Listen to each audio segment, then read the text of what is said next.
Welcome to our channel. Today we how to configure Microsoft Teams alerts for CRM deal updates. Easy tutorial step by step clearly. Open Microsoft Teams on your computer or device. Navigate to the channel where you want to set up the alerts. Click on the three dots next to the channel name. From the drop-down menu, select Connectors. In the Connectors window, type Incoming Webhook into the search bar. Click on the Add button next to Incoming Webhook.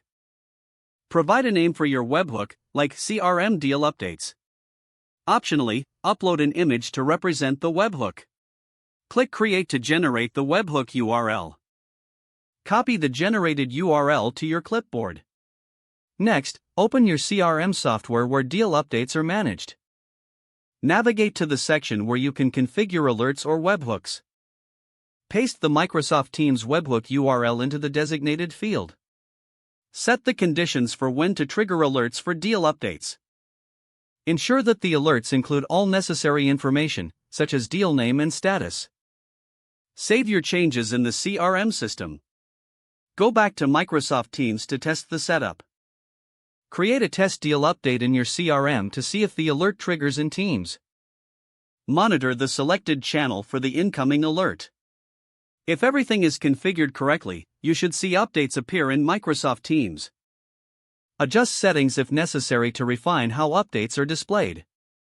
Congratulations, you have successfully configured alerts for CRM deal updates in Microsoft Teams. If the page does not load, refresh the browser or try again in a private or incognito window.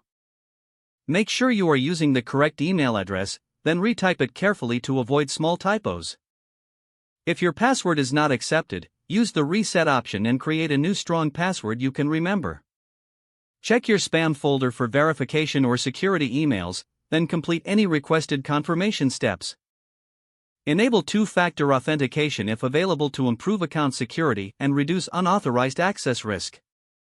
After signing in, review your profile details so your contact information and settings are accurate and current. If you see an error message, note it down and try again after restarting your device and internet connection. Log out when you finish, especially on shared devices, to keep your account and payment information secure. Don't forget to like this video and subscribe to our channel for more step-by-step tech guides.